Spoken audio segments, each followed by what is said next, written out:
So in total, it will be 1 hour and 20 minutes, of which 1 hour is the plenary session and 20 minutes the live discussion. And then now I would like to give the word to our president, Mr. Ad van Velde.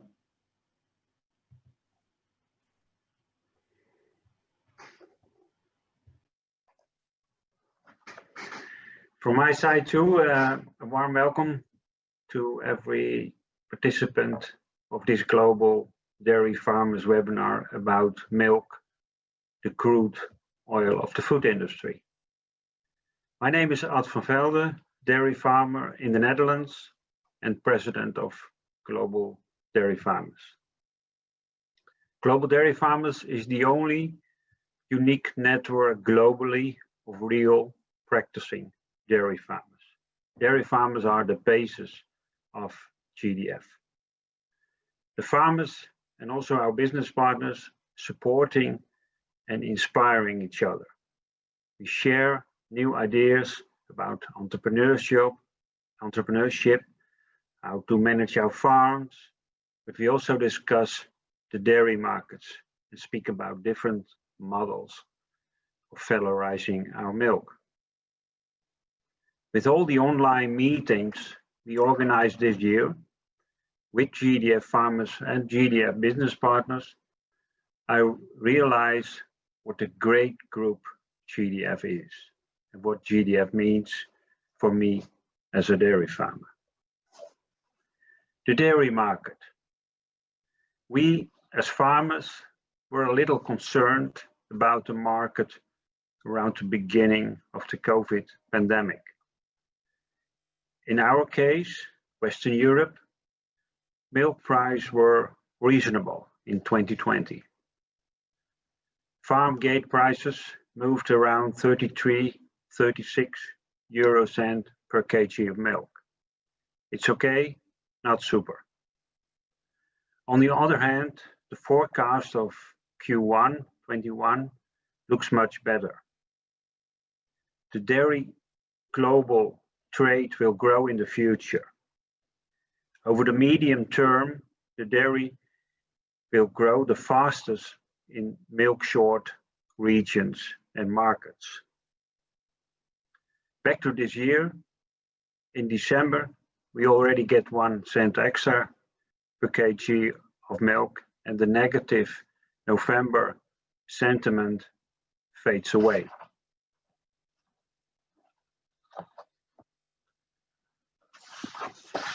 About this webinar.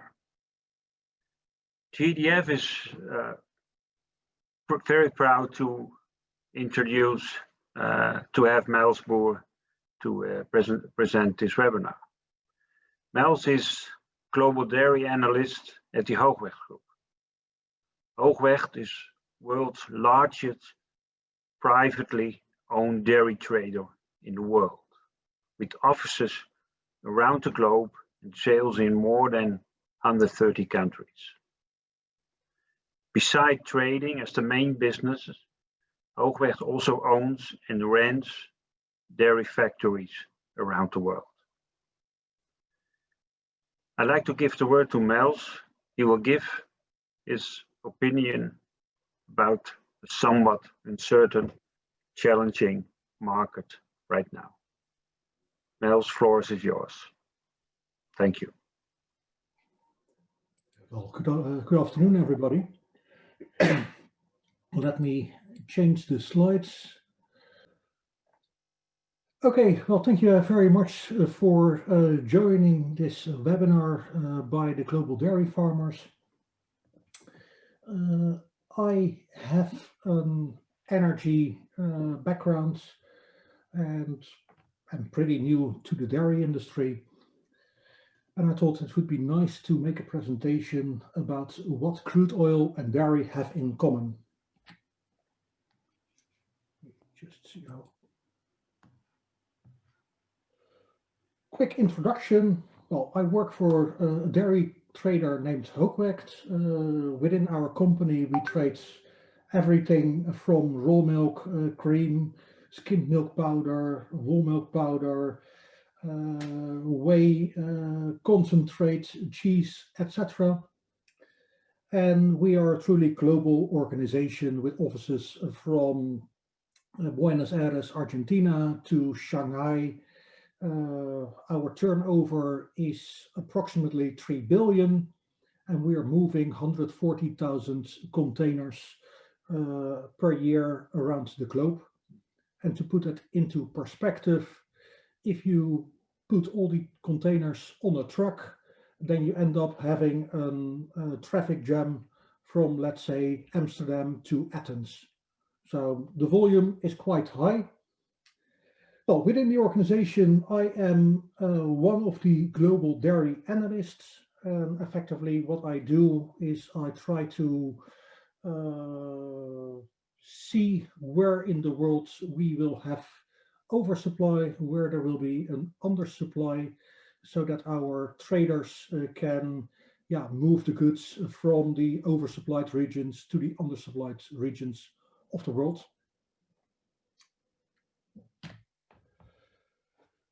Well, as we all are reading the newspapers or the internet, we come across articles like this and how to interpret the news. In this case, the oil tumbles 6% on surging COVID-19 cases and inventory buildups. Well, typical kind of news, very much a similarity to the dairy world. Prices are very much related to inventory, and inventories are effectively the unsold stocks. So if inventory is building up, there is overproduction. Well, on the oil side, how do we quantify the supply side, the production side? Well, there are numerous ways to look at it. In this case, you can count the amount of oil rigs around the world, just like we can count the amount of heifers or cows around the world. We can also look at the supply, OPEC production targets, how much is every country going to supply in the coming quarter. And like we have in the dairy, on the oil side, we also have environmental restrictions and a lot of left-wing people protesting to any changes made to the environment. We have the supply, and as we can see over here, there is increased efficiency of supply over time. In this case, the American oil wells starting to produce more and more oil due to fracking. Well, in the dairy world, we see something similar, different genetics leading to higher supply. But we also have different cost prices. The UK effectively being able to produce for just over $50 per barrel, whereas in Hoogwegt they can do the same for $8 a barrel. Well, we see the same on the dairy world with very different cost prices between New Zealand or, let's say, China. And last but not least, on the supply side, there are also alternatives. Besides the oil, we can also produce nuclear energy or produce it out of coal, solar, wind. And what we will focus on later on in the presentation, there are alternatives to dairy.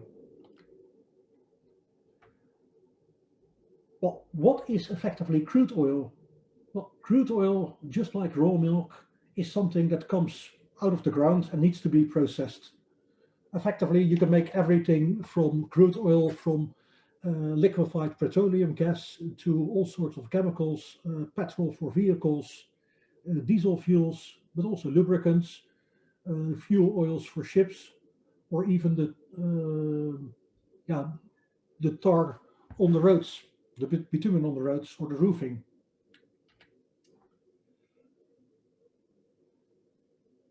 But besides the supply, it's all about demand.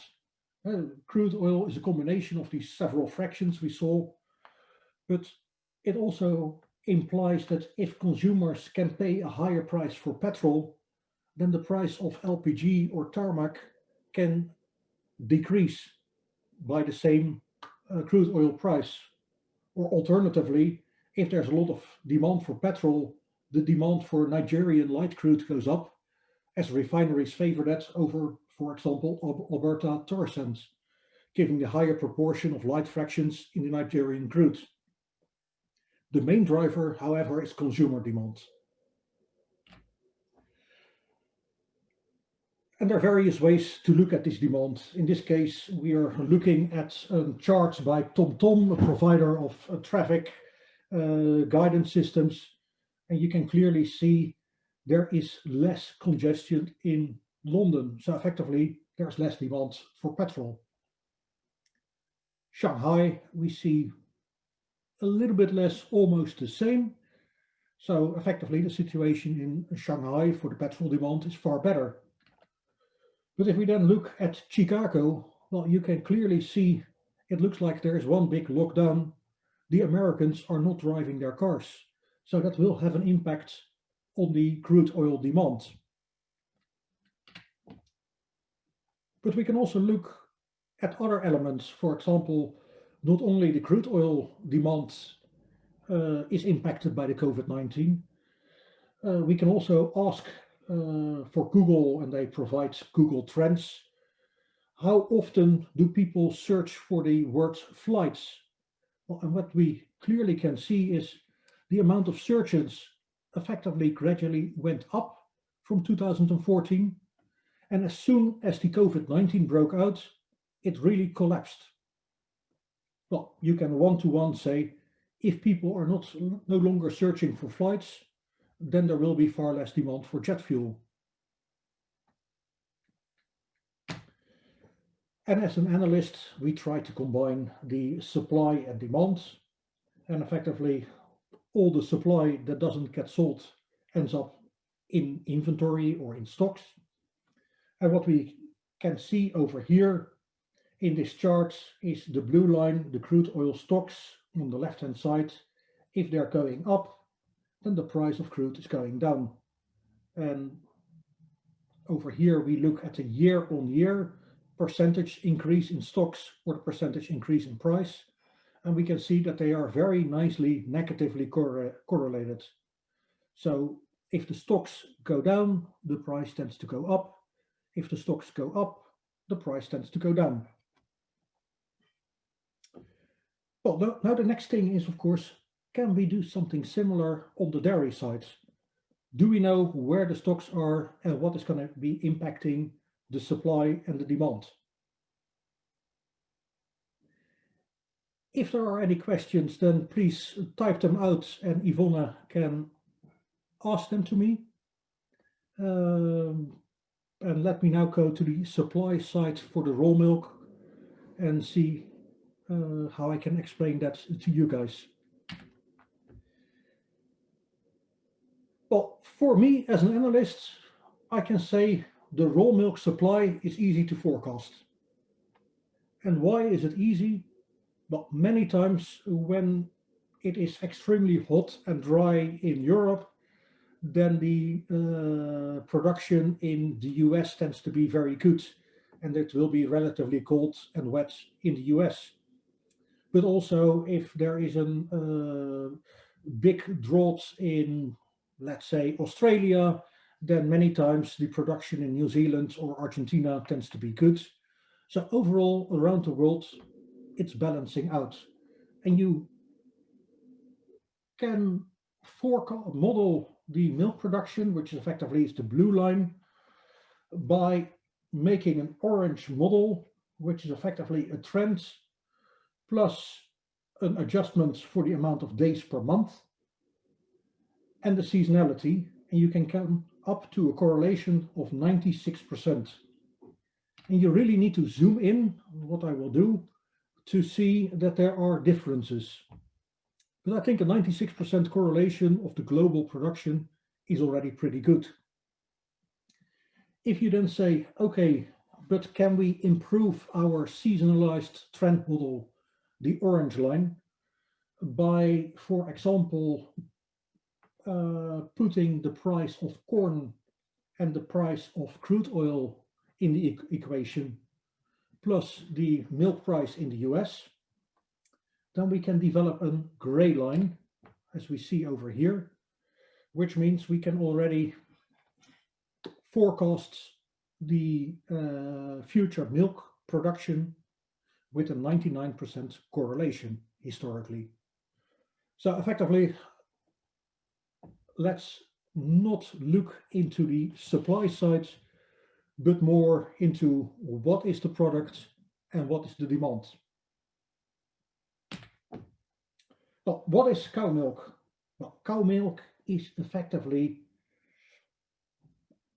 88% water. So water is hardly valued, so we can forget about that. And then we have a bit of fat, approximately 4%, 2.5–3% of casein, a little fraction of whey, quite a bit of lactose, almost 5%, and then we have the minerals or the ash, just under 1%. And what I would like to do is to look at these individual components during this presentation,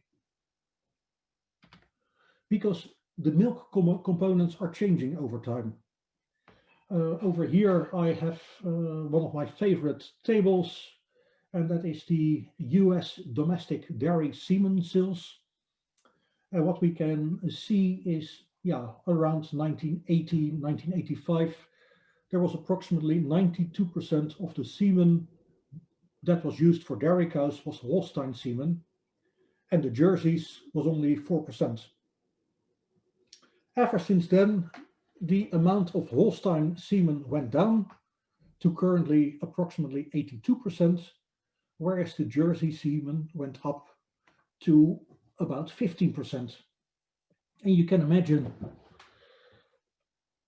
as nobody wants to have Jersey calves, of little bull calves from Jersey cows, people tend to use more sex semen for Jerseys. So I reckon the proportion of genetics by Jersey bulls in the dairy cow population in the US is these days over 15%. And that has got its impact on the quality of the milk. If we look at the composition of the milk, and of course, it's very much dependent on the feeding you do, the type of bull you use. It's just an average, but I think it's very interesting to see that there is a huge difference in the amount of milk fat getting produced by a Jersey cow compared to a Holstein cow.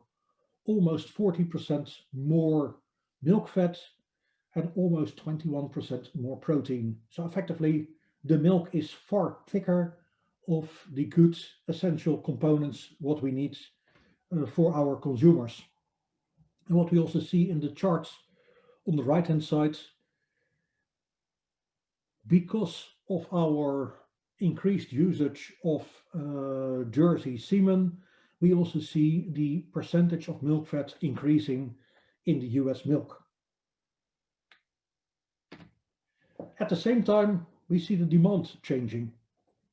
And what I published over here is the various diets as published in the women magazines for the last 120 years. And I think it's interesting to see that these diets, they tend to change every 3 years. And well, that makes sense because people want to continue selling women magazines. And also, they are very important because I think about 80% of the groceries are procured by women. So they are effectively the decision makers. But what I think is very interesting to look in this table is, for example, the demand for a high-fat diet. In 1928, we had the Inuit diet. And then if we look a little bit to the 1990s, all of a sudden, fat was evil. Nobody wanted to eat fatty foods, and low-fat diets was very important.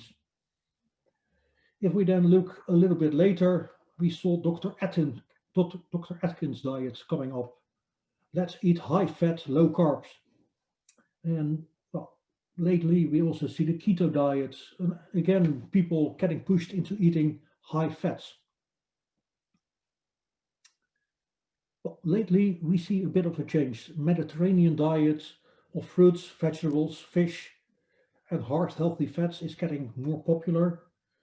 I also see a tendency, and that is especially the case in China with the Communist Party promoting the use of dairy as it stimulates the human immune system. Well, that leads to changes in supply and demand. And just as a summary, supply and demand are leading to stocks. Stocks are the unsold production. And the way I calculate stocks is I add up the production plus the imports and deduct the consumption and the exports. And in the coming slides, I would like to focus on the various components of milk. So the milk fat, the milk protein, the whey protein, and the lactose.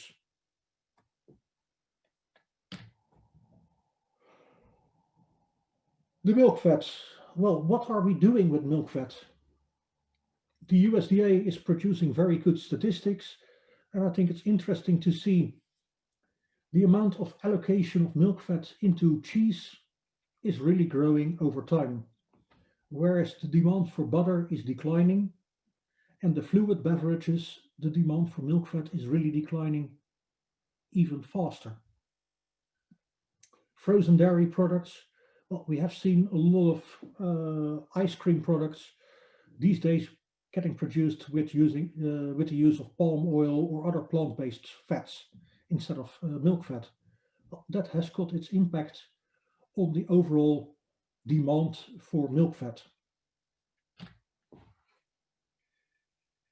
And what we see is the butter stocks around the world. And these are the butter stocks as published on the Fresh Agenda website. But we see over time, the blue line, the butter stocks, the peaks are getting higher and the bottoms of the season are also getting higher. So effectively, we are accumulating butter stocks around the globe, and we are not able to sell all the butter we are producing. Well, as a result, we also see the price of milk fats represented by the price of New Zealand's AMF declining over time. And if we look at the year-on-year figures, well, there is a beautiful inverse relationship whereby if the stocks are declining, the prices tend to go up, and lately the stocks are increasing year on year and the prices are declining.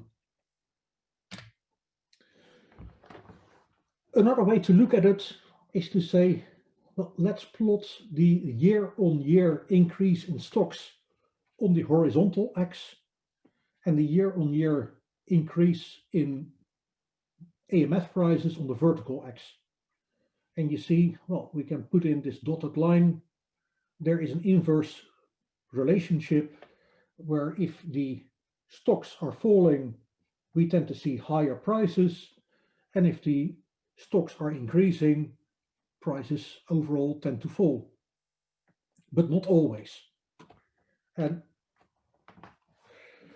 that made me come up with a distribution of 4 quarters. 1, the destocking. The stocks are falling and the prices are going up as the demand is bigger than the supply. On the right-hand side, on the bottom side, we have the stocking phase.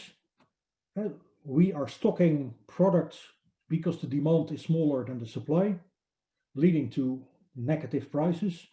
Effectively, we can't sell all the products for the price we are asking for, so we have to lower the prices. But we also have speculators in this market, and they can be speculating for market to move up. So effectively, they are building up stocks, they're buying in the hope that the prices are going up, or they're speculating for the way and the move down, whereby they are selling in the expectation that the prices are going down.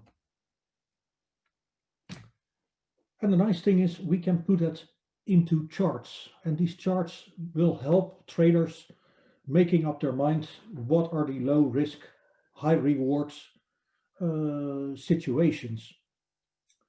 If we see a destocking, so effectively if we see demand higher than supply, Then we are in the blue phase, and on average, prices tend to rise. Whereas if we are in the destocking phase, that we are effectively reducing our stocks because demand is bigger than supply.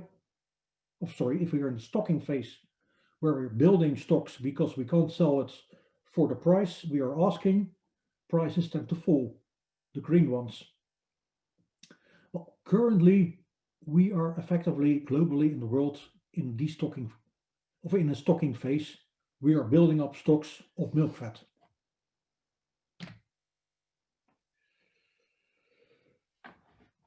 And now we can also try to forecast what is the consumer interest. And just like we asked Google for the amount of people looking for flights on the Google search engine, I plotted in this chart with the orange line the amount of searches worldwide on Google for people searching for a high-fat diet. And what we see is, since 2007, the amount of searches went up, and effectively the blue line, which is the CME butter price, it also went up until, let's say mid-2018, and thereafter we saw a decline in people searching for high-fat diets. And effectively the decline of the consumers searching for a high-fat diet on Google preceded the decline in the butter prices, which we see in the blue line. And I think that's interesting to see. Last but not least, we can also look for substitutes. And as I already mentioned on the ice cream sector, palm oil, and that is the orange line in the chart, is substituting milk fat, for example, in fat-filled milk powder, but also in various ice creams. And what we see lately, since roughly April 2020, we see the price of palm oil really going up much quicker than the increase in price, the purple line, of the New Zealand's AMF. And then the interesting thing is, hey, if the price of the substitute for milk fat, the palm oil, is going up, will that lead to more demand for milk fat? Well, I do not think that is the case. Currently, with palm oil around $800 per ton and AMF around 4,500, it's a little bit an old chart. Effectively, the palm oil is still 5 times cheaper than the milk fat. And from that point of view, I do not think that milk fat is becoming competitive all of a sudden.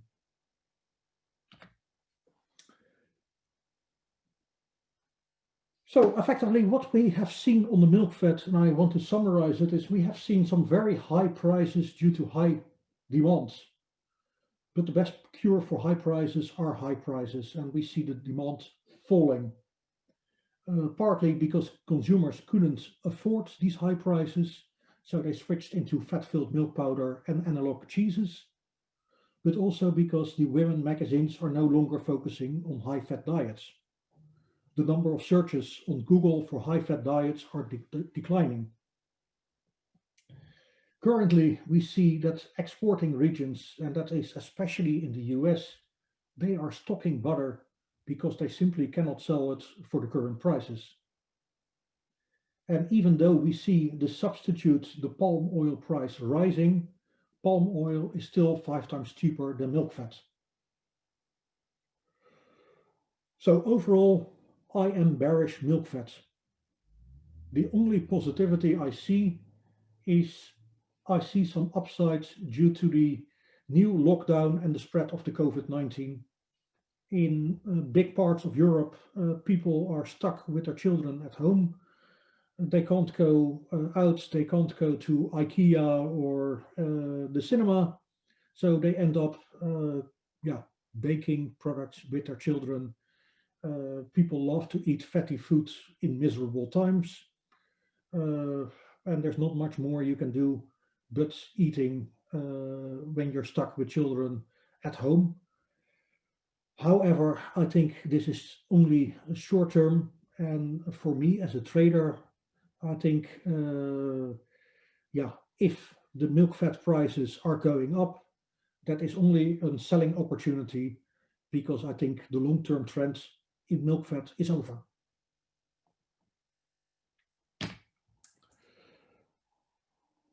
The next one is the lactose and the permeate.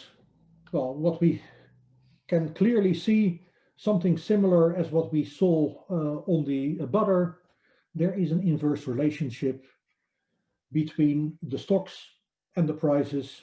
High stocks result in low prices, and currently we have relatively low lactose stocks, resulting in prices going up. Well, what are the uses of lactose and permeates? Starting with the beginning, if we have milk, we can produce cheese and dry whey. And if we have dry whey, we can produce whey powder concentrate and permeate. And if we then remove the ash, we are ending up with lactose. Well, lactose is mainly used for the production of infant milk, the standardization of SMP, producing chocolate, confectionery, and the calf or piglet milk replacer industry. Of the lactose, 80% is heading towards the food sector and 20% towards the feed. And for permeate, it's more or less the opposite, only 40% heading towards food and 60% into feed. Well, there are some alternative uses for lactose, and that is, some quantities are heading towards the pharmaceutical industry, and some are used for diluting cocaine and heroin. The biggest swing factor, however, is the feed industry and the demand for the production of pork. Well, the African swine flu in China caused a huge decline for dry whey, and I'll show that in the next chart. What we see is the African swine flu broke out in China, and that was around 2018. And the initial reaction of the Chinese pig farmers was to slaughter their animals while they're still alive. And that resulted in a lot of pigs getting slaughtered prematurely and falling pork prices. And later on, we saw a huge increase in pork prices, and they're currently about 2.5 times the price that we saw in the long-term history. On the back of that, we saw that the demand for whey imports into China really went down, because the number of piglets simply was lower, and on the back of that, there was a lower demand for whey. But you can imagine, we are now in China with 2 little sows, 2 little piglets, and the only way to make these piglets grow very fast is to give them rocket fuel. And that's effectively giving them a lot of permeate and whey. And on the back of that, we saw the imports of whey into China really bouncing up by currently 63% higher than last year. And that's quite a bit. What we then can also do is search on Google and say, hey, what are the consumers searching for? Is there a lot of demand for veal? Because that is the calf milk replacer industry. Effectively, what we see is the demand, or at least the searches for veal on Google, is declining over time. Whereas the orange line, the searches for pork, has also been declining over time. And now the interesting thing for me, and that was quite an eye-opener, was that since the outbreak of the COVID-19, we saw an increase in people searching for pork meat. I thought, well, that is very strange. Let's backtest that and see how many people are searching for vegan worldwide on Google. And since the outbreak of the COVID-19, the amount of searches for vegan are decreasing, while the searches for pork are going up. And I thought that is very interesting. If we look at the various diets, well, we can clearly see there is a decline in people searching for a low-carb diet. There's a decline for people searching for a vegan diet. And I try to explain that. And the way to explain it, I think, is by using the Maslow pyramid. Maybe you guys recognize it from high school. It's effectively the needs of the consumers. And due to the stress and the COVID-19 breaking out, it feels to me that consumers are falling down the pyramid of Maslow. People do not see the need to experiment with food or going to restaurants and be surprised by all kinds of new inventions. We also see that people rather go for the big labels. The multinationals like Nestle are effectively outperforming the unknown brands in today's market. But there's also a tendency, if youngsters are not going to secondary school, they're not going to university or their dance classes or whatsoever, then there is no need to show off being vegan. And if you're sitting alone at home, well, maybe it's actually nice to eat some cheese because it makes you feel good. And the only love you get is from getting ice cream, or from eating ice cream or fast food, pizzas, cheese. And even what we saw during the first lockdown, people start to stock because they are scared. Are we going to cover all our physical needs? People like my mom, they are putting butter in the fridge just to make sure that they are covered. Something that she didn't do in the previous 20 years. And I think that is something that really explains the change in consumer behavior due to the COVID-19. Well, as a summary, it looks like people are eating more pork these days, and it's becoming more popular to eat pork, whereas vegan is becoming less popular. As the lion's share of permeate and non-pharmaceutical lactose is ending up in feeds, I am still bullish on the permeate. The strong pork price in China will simply enable pig farmers to give the best quality feed, irrespective of the price of it. So overall, my take is I'm bullish on the lactose and I'm bullish on the permeate. From the looks of it, there are no questions, so I hope everybody is... I just want to ask you a couple of questions, Mels. Please do. Yes. First of all, there's a question from Austin. He asked us a question when you were talking about Google searches changing to non-vegan, when you were talking about pork. He's asking, do you see WHEY reversing here, or can it mirror the pork market? Do I see WHEY? Do you see WHEY reversing here, or can it mirror the pork market? I think WHEY is primarily driven by the consumption of piglet milk. What we see in China is that the amount of sows really declines due to the African swine flu. The quality of the piglets, a lot of the sows are genetically these days just meat pigs that are used for breeding purposes. So the quality of the piglets is going down. And the way to make the piglets survive and make them grow very fast is by giving them a lot of whey. So overall, I think the demand will remain strong as long as the pork price is at an 2.5 times the historic price. I don't see any need why they wouldn't feed their piglets the same amount of permeate as they do in, let's say, Germany or the Netherlands, because they can afford it.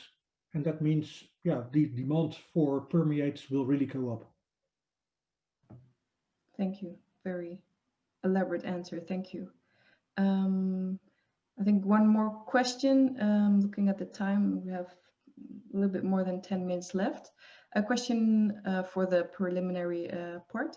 Question from Alphonse. You seem quite pessimistic about the fat market. A couple of years ago, Greek yogurt was more or less driving the milk price, at least in the US. As I understand, the forecast for the Greek yogurt is still quite positive, with the CAGR of above 10% from 2020 to 2027. How do you look at this? Well, I think for me, it's just driven by consumer demand, and consumer trends are going up and down over time. Looking at the searches for high-fat diets on Google, I think the huge high-fat hype is over, and on the back of it, yeah, the demand for fatty products will also be lower. Thank you, Mels. And for everyone, please keep on asking your questions. Either we're gonna talk about them in the preliminary section of this webinar, otherwise maybe in the discussion, and otherwise through email. So keep on going, Mels. Thank you. Okay. Well, then the another important product of milk is the milk protein. Effectively, what is important is there are 22 different amino acids that can be combined to form protein chains. And there are 9 amino acids that the human body cannot make, which we call the essential amino acids. Well, the beauty of milk is it contains all 9 essential amino acids required by humans. So effectively, milk is very healthy. As we do not have that much time, let me just quickly go to the slides I wanted to show. What we see over here is the current S&P stocks globally are lower than the lowest level we have seen in the previous 8 years. And if we look at the scatter plots with the destocking, stocking, speculating up and down, then we see something interesting. What we saw before, when we are stocking, prices are going down. And lately, we have been in a destocking phase, the blue ones, where we expect the market to go up. And the interesting thing, what we see over here, is a combination of red dots and blue dots. Effectively, speculators trying to push the market down, and it bounces up due to destocking. And the speculators try to sell it down again, and it bounces up again, and they try to speculate it down. Well, to me, these speculators trying to push the market artificially down, it feels to me like somebody is trying to put a water polo ball underwater. If you push very hard, the ball will be underwater.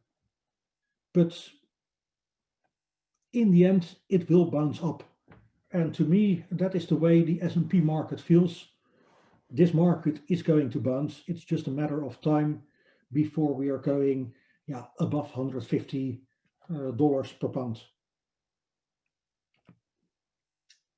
Also, if we look at Google searches, very clearly the amount of searches for S&P, they are going up. Looking at the searches of protein deficiency on Google, with all the vegans trying to eat all plant-based proteins, there are simply hardly any proteins in almond milk. And if you really want to increase your protein intake, dairy is a very good product. And we see after the breakout of the COVID-19, people are searching for protein deficiency. There is the demand for protein. Compared to other alternatives, I think the S&P and non-fat is still relatively attractively priced. And overall, I am bullish on the S&P and non-fat. The product I would like to zoom in a little bit more is the whey protein. Only 18% of the milk protein is whey, but it contains a lot of products that are extremely good for your immune systems. There are immunoglobulins in the whey, which are stimulating the immune cells. They're neutralizing viruses and bacteria. Glutamine, they are it's effectively the fuel of the immune system. Lactoferrin, which is helping the binding of iron in your blood. But there are also sialic acid that is helping against gut infections. Effectively, whey is very healthy, and especially when there are viruses going around, the demand for whey is going up and should go up further. Well, this chart I copied from the Rabobank, and there you see the big growth of 9% in whey demand is coming from the clinical, but also the sport nutrition up 6%. There is a lot of demand for whey protein due to the health benefits. Well, looking historically, we see that the whey stocks are pretty low, resulting in relatively high prices.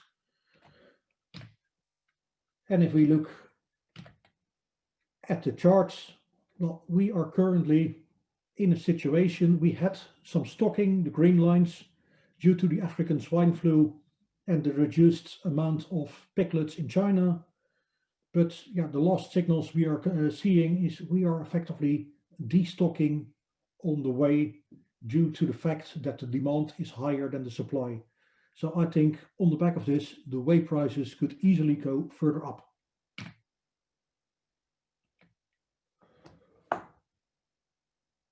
One of the things that is very nice of Google search is also you can see a lot of seasonality. And in this case, it's about the whey protein powder, the powder that is used by people who are going to a fitness and the bodybuilders. And the interesting thing is, if you look at the seasonality, you see two things. You first of all see a drop in November, December. Somehow people start eating and they don't go to the gym. And after gaining a lot of weight, they want to go to the gym again, the orange blocks. And every January, the demand for whey protein powder is picking up. Well, we are currently in December. I think it's very easy as an analyst to forecast demand for whey protein powder will go up again at the beginning of 2021. Year on year, we're still in positive territory with the amount of searches for whey protein powder. But if you look at the individual components, then we see that, the searches on Google are really going up for lactoferrin. Immunoglobulin, also the searches are higher than the level we saw in the previous years. And that led me to have a look, hey, if these whey proteins are so important, how strange is it that these days we are hardly using the colostrum? Back in the days, especially in New Zealand, there were trucks collecting the colostrum. It's not happening anymore. But if you look at the contents, the amount of good immunity boosting proteins is so much higher in the colostrum than in normal milk, that I think, well, we could go back to a situation as we have seen in the previous centuries, that colostrum is a very valuable product. Back in the days before we had antibiotics, people were deliberately giving colostrum to people that were ill for their immunity boosting influence it has on the human body.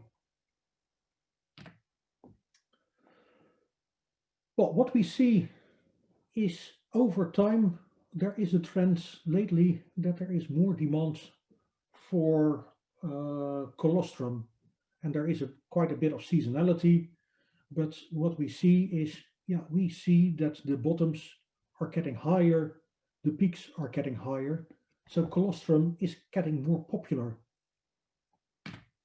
And if we now look at retail prices on the internet, then we can see that there is a huge difference in consumer prices. Nestle is selling their whole milk powder for about $21 per kilo. But if we look at retail prices of colostrum in bags, it is priced at $330 per kilo. And if you put them into capsules, you can even realize a price of over $1,000 per kilogram. That is 50 times more than what you can get by selling whole milk powder. And I think it's interesting for farmers to realize that this is a product where there is a lot of demand for. People are willing to pay high prices. And I think it is a waste if your cow is producing 15 liters of colostrum in the first lactation, that you only give 5 to your calf. And yeah, you're left with another 10 liters, which you're feeding to older calves who actually do not really need them. Looking at the different proteins in colostrum, you can see that the percentages of these solids are really declining within the first 24 hours. So it's very important that you collect this colostrum in the first 12 hours after calving of the cow and process that into something like a valuable immunity booster. Of course, there are all kinds of plant-based dairy alternatives. And the worrying thing is, these were the products as published in 2020, and a lot of research is going into the plant-based alternatives. And here you can see how many products have been developed over the past year. A lot of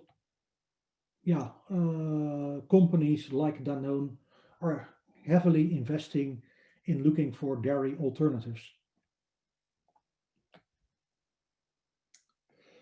Well, as a summary, I am on the long-term bearish milk fat. Maybe we see a little bounce due to the COVID-19.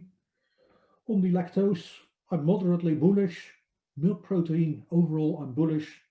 But the whey protein, I'm very bullish. And the consumer behavior has changed due to the COVID-19. But we need to be careful. Maybe this is only a temporary change. And from that point of view, I would like to have a look at what can farmers do besides adjusting their feed and genetics. But before going to the last subject, Yvonne, are there any questions asked?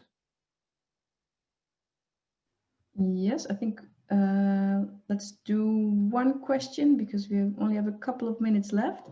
A question from Willie. When skim milk powder prices go up, does lactose go up as well, as S&P requires lactose to be added? Yes, that is the case. Well, you can produce unstandardized S&P. So effectively S&P with a high protein content.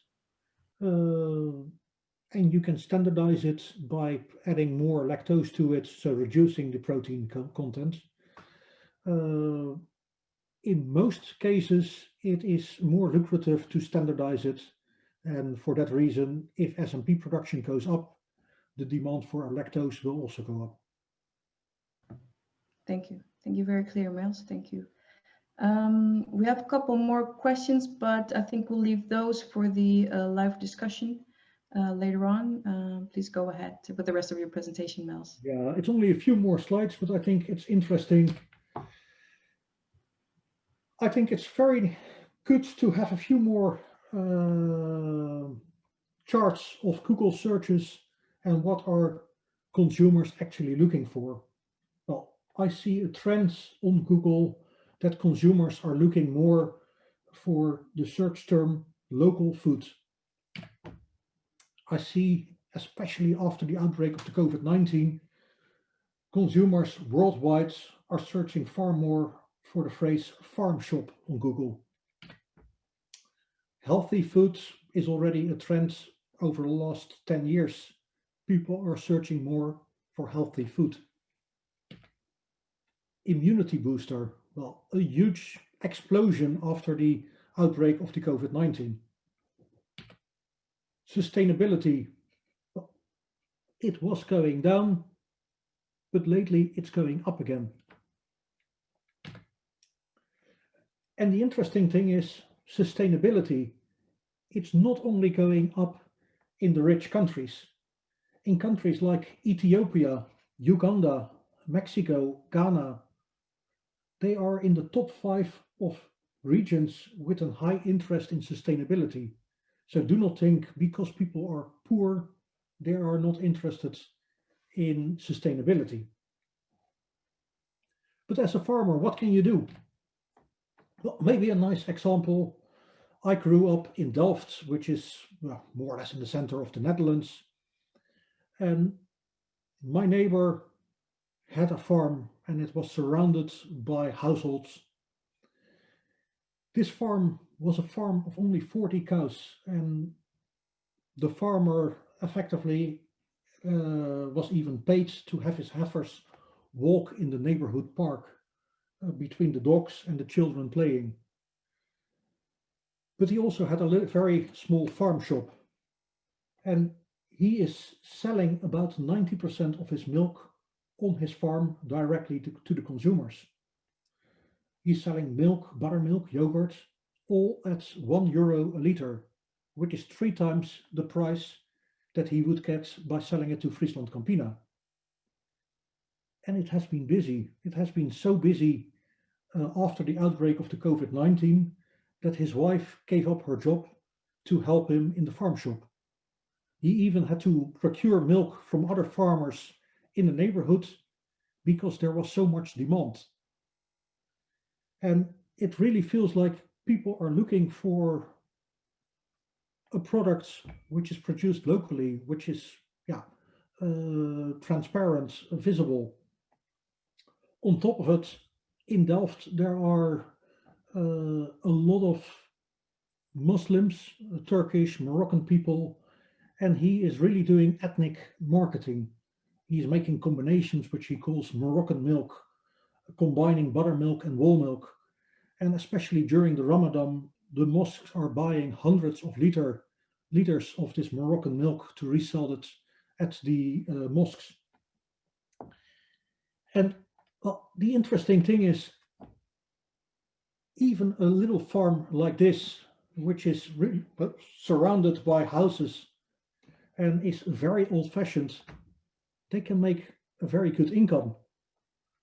Something similar is these days developed in Rotterdam, where they have a floating farm on an old harbor, where they make their own electricity with floating solar panels. They have the manure outside, which they're selling to the households living in the apartment blocks over here.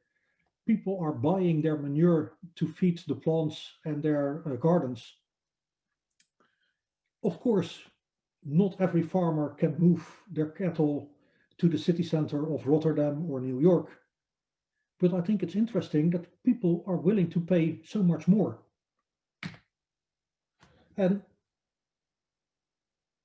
of course, if you are not able to move your farm to your consumer, well, then we can compare it with the market for wine. There are producers of wine in Chile who are selling their wine for 50 cents per liter. Whereas there are producers in France which are selling it for $320 per 0.7 liter, so effectively $400 a liter. This wine is also not produced in downtown Paris. No, what they do is they are doing the right marketing, having a good story, and all of a sudden you can have a huge markup in your price of your agricultural commodity. Besides, if consumers would like to switch to a non-grape alternative, most likely people are switching from this bulk wine to bulk beer or bulk sparkling water. But people will not switch out of these high-valued rosé champagnes. These special high-valued products will keep their markets, just like people do not like to smoke, but there is still a good demand for Cuban cigars. Another one is the concept of alchemilk. Alchemilk is effectively a milk, bottles of milk you can buy in the Netherlands in the supermarkets, where you can trace down which cow produced your milk. Well, the interesting thing is this milk is retailing for €1.74 per liter, which is about 50% more than, for example, Arla organic milk. Consumers like to pay up for something they can trace and which is transparent. Now, in the case of alchemilk, people can search on their label which cow effectively produced their milk, and by searching for the cow, they can also get a little story of this cow. When was the cow born? What was the mother? What was the father? When did it have the last calf? People explain to their consumers, hey, milk is not always the same product. Milk changes over the lactation of the cow. And consumers are paying up having a story like this. And I think unless farmers market exactly what consumers want, well, this could become the future of dairy. Effectively, dairy proteins getting processed in laboratories. And the gentleman that started the vegetarian butcher and sold the vegetarian butcher, effectively a producer of plant-based meat substitutes, to Unilever, and got very rich by doing that. He now started a new company which he called Those Vegan Cowboys, and he is now offering a grant, a reward of 2.5 million for the first inventor that develops a fungus that turns grass into milk protein. And I think that could be a threat, because people who are paying $3 for a pizza, they probably do not mind whether the white stuff on top of the pizza is plant-based mozzarella, funky-based mozzarella, or cow milk-based mozzarella. I think, what we need to do as a farmer is try to find out what the customers want, and then we can fulfill their needs. Well, this was the last slide of my presentation. Yvonne, how shall we do? Do we have a little break, or do we start right away with the questions? Before we continue with the live discussion, Ad will have some final comments on a couple of events we're going to do already at the start of 2021. And then we're going to go into the questions. And I think it's nice that we're answer the questions that are also are asked in the Q&A. But before we do that, let me just ask everyone to raise their hand already for Mels because of this wonderful presentation. So please raise your hand. It was very informative again. I was already delighted that we had a little bit of a pre-discussion before this. So very, very interesting. Thank you, Mels. And also special thanks to our partners who are with us already for a long time, and some are just new.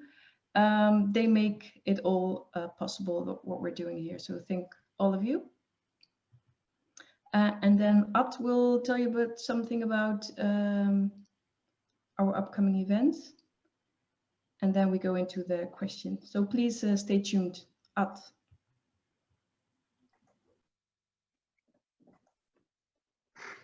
That you can start my video. You can hear me, Yvonne?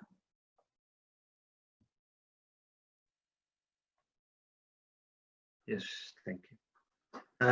January 26, Jan Tijn Swinkels, he's Global Technical Director Ruminants of Merck Animal Health, MSD, and he will give a presentation with discussion about selective dry cow therapy.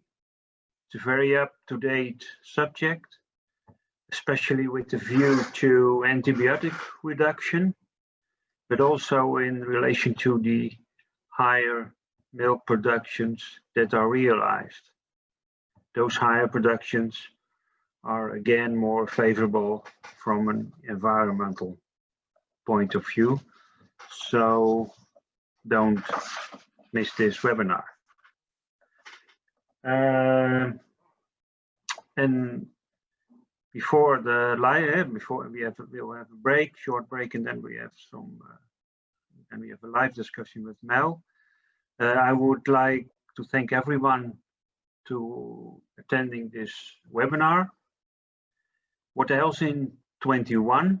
As GDF, we will organize an online congress in March, April, with the title 21 Good Farmers, 31 Great Farmers.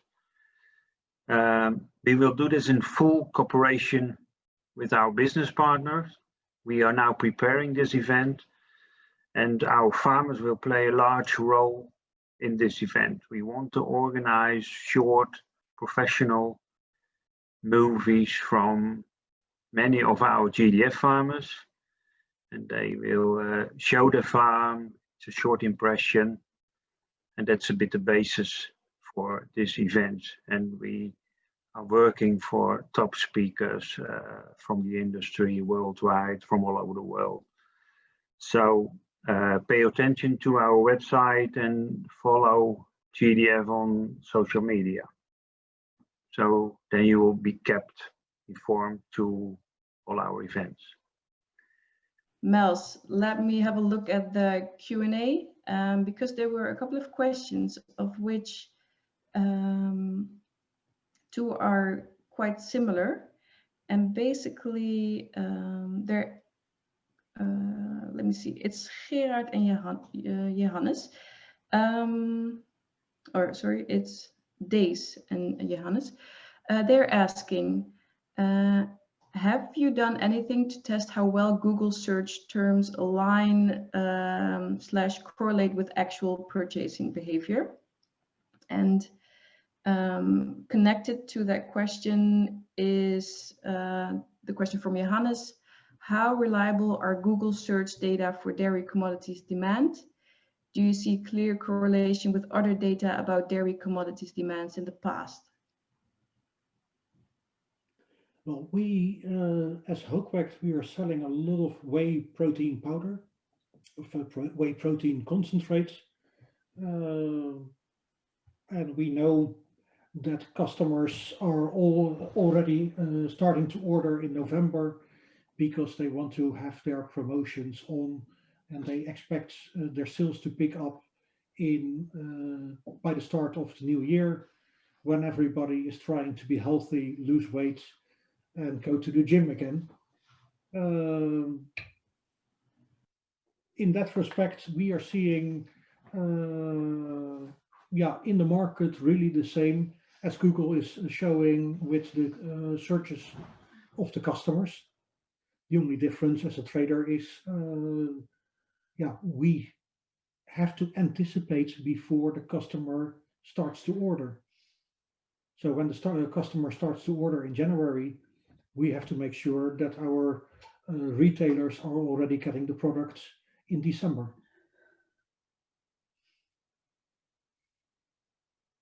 Thank you, Mels. I see no hands raised until now. Of course, it is quite a thing to ask. But we'll continue with looking at the questions that are asked through the Q&A, and please also continue asking your questions through this platform. A question from Gerard. Is there not a strong correlation between the energy demand from milk and meat and the welfare of people, whereby the very poor cannot buy it, the poor will buy more, and the rich will buy differently because they want to show that they can? What will happen at the end of the COVID-19 crisis, according to you? Well, that's a nice question, and a lot of truth is already expressed in the question. Of course, for the people in Western Europe or along the coast in the United States, they have the money to buy whatever they want. Food is probably not even 10% of their expenses. And that's very different from a family in rural India or rural Africa. What we see these days is also during the COVID-19 crisis, that the demands from the poor people in, let's say, the Middle East or North Africa has declined. Milk is still expensive product for them, and if the revenues from oil are declining, or they cannot send their men to work in the Gulf states and earn a living, then these people have to reduce their protein intake. At the same time, we see that people in Western Europe and along the coast in the US, these are the people which I showed are effectively at the top of the Maslow pyramid. Due to stress and due to lockdowns, these people have effectively went down in the Maslow pyramid, and they are now effectively eating for the good feeling that it provides them. They are eating more dairy products, more meat, not because of health purposes or because they cannot afford it to drink almond milk, but they are just doing it because they fell down from the Maslow pyramid. And I think, looking further into the future, we always have a percentage of the population that is going to reduce their animal protein intake. I think the positive thing is there are not many people at the top of the Maslow pyramid. Looking at the most people in Asia, Latin America, these are people who are still getting richer and can afford to eat more animal proteins. These are also the people who, I used to live in Calcutta. If you're in the tube, well, everybody 18 years and under is having the height up to my chin, and the people 50 plus are coming to my bottom belly. It's just, there is a shortage of protein intake in a lot of developing countries. And I think the demand over there will only grow due to the growing population and the growing wealth in the developing nations. Thank you. I hope that answers your question, Gerard. There is a question from Carol, and you already touched based on it at the end of your presentation. He's asking, besides the possible threat of plant alternatives to dairy markets, do you see synthetic yeast proteins also gaining market share in the medium to long term? Yes, I already see it happening in the feed industry. The fish farming feed is getting produced these days by insect proteins. I think it's only a matter of time before the various caseins and whey proteins will be getting produced in factories. However, there is a difference. People get tap water for, let's say, 10 cents per cubic meter, and they're still paying €4 a bottle in restaurants for a nice story and a nice bottle. I think if dairy farmers have the right story and the right marketing, they can still get this premium. On the other hand, we still have certain parts of the population who are simply living in a different time zone. And then for example, in countries like China or in the Middle East, well, eating the, animal proteins is normal, it's the standard. And if they can afford it, they will consume more. I don't think that is going to change overnight. But then, farmers have to do more ethnic marketing and say, well, let's deliberately market our goods towards the demand from, let's say, the Middle East, because they are still having a belief that stimulates them to eat a lot of animal proteins. Thank you, Mels, again. Very clear answer. I think there's time for 2 more questions if you try to keep it short, Mels. Question from Milika, I hope I pronounced the name correctly. How do you explain strong demand and trade in 2020, even with slowdown of global economics, especially in the regions like Africa or Southeast Asia? Milk price is not indicating lower demand this year. Is this going to come maybe next year? I think we are dealing with 2 things. First of all, supply. Well, like I said, supply is very easy to forecast. It's approximately 1.2% year on year. Currently, we see a little bit more supply from the US and a little bit less from Europe and New Zealand. So it's all about demand. And what we see is the Communist Party in China really pushes people to consume more dairy for the immunity boosting benefits. I think that is something what we do see in a lot of Asian countries.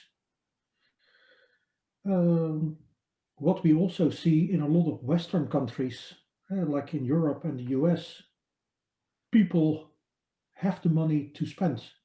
If people are not going on holiday and if they can't drive their car to the office, effectively they're saving a lot of money by not commuting, by not going on holiday. And effectively, I think the purchasing power of Americans is far higher than it was in 2019. Thank you. Yeah, very clear. Thank you, Mels. Okay, final question. Gerard, what effect will the change in need from the market, less fat, more protein, on pricing of the milk by the factories? Well, if one price goes up, and my expectation is protein goes up and overall milk fat goes down, then on average the price will be quite stable.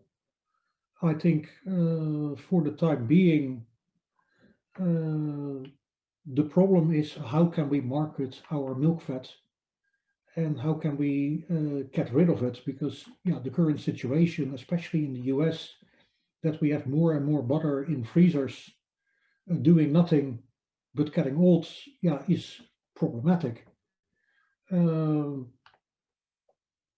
However, don't forget there is a there are probably 4 billion people in the world who can't afford milk fat and are consuming at the moment either no milk because they can't afford it, or they are consuming alternatives without the milk fat, like analog cheeses, like fat-filled milk powders. Once milk fat becomes so cheap that it is going to replace the palm oils, then of course I think people will prefer the texture and the taste of the real thing over the plant-based alternatives. But it has to go down in price to achieve that. Okay, yeah, well, let's not go for that one. Thank you, Mels. Yeah, that was the final question. Yeah, I keep on saying thanks, but yeah, it has been wonderful to have you again at our webinar, Mels. Very interesting presentation, very, as I said, brain triggering. I think it's good to have this webinar as our last webinar of 2020. So just people just during Christmas, during the holidays can think about it and have a very good and brave new start of 2021. Thank you. And then a final closure word of our president, Mr. Ad van Velde. And I would also personally like to say have very nice holidays and stay healthy. Mels, also from my side, thank you for this second webinar. What I really like in your presentations, you are very pragmatic. You look on a different way to markets, to figures and to data. And I'm not sure you're always right, but it is it's always nice to hear you and you explain it very well. So also from my side, thanks again. And to everybody, once again, happy holidays, and hopefully we'll have a great 21. Thank you. All the best.